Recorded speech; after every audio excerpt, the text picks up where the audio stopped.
4 પગવાળી ગાયોને જે દુઃખ વેઠ્યું છે એને સજા આપનારા 2 પગવાળા આખલાને પણ કંઈક ધ્યાને લઈને એમને પણ કંઈક કડક કાર્યવાહી થાય. શું લાયસન્સ ઘરે આપવું જોઈએ ટેક્સ બિલ લાઇટ બિલના આધારે? રાત ને દિવસ ટેન્કરો ભરીને વિરમ ગામના માંડલ પાંજરાપોળથી ગાયો ખસેડી દેવામાં આવી, ભેંસો ખસેડી દેવામાં આવી છે. જે પણ રોડ રસ્તા પર પશુ આવતા હોય એને પકડીને ડબ્બામાં પૂરી વ્યાજબી વાત છે, પણ પૂરીને મારી નાખવું એ કૃત્ય જે બન્યું છે ફરીવાર ના બને.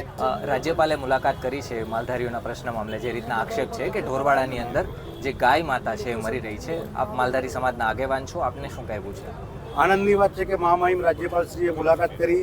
કદાચ હવે ગાયોનો જીવ બચશે, પણ અમે આશા રાખીએ છીએ કે 4 પગવાળી ગાયોને જે દુઃખ વેઠ્યું છે એને સજા આપનારા 2 પગવાળા આખલાને પણ કંઈક ધ્યાને લઈને એમને પણ કંઈક કડક કાર્યવાહી થાય.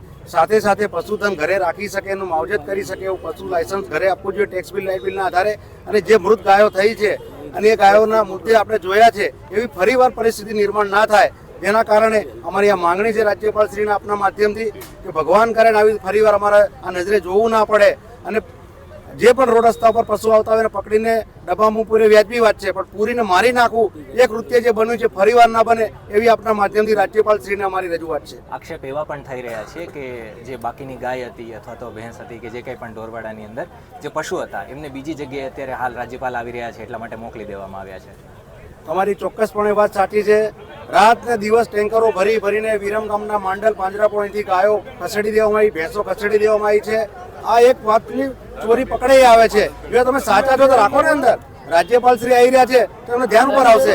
રાત ને દિવસ આપના પણ મીડિયા હાજર હતું, તમે જોયું હશે કે રાત ને દિવસ ટેન્કરો ભરીને આ લોકો પશુ લઈ ગયા.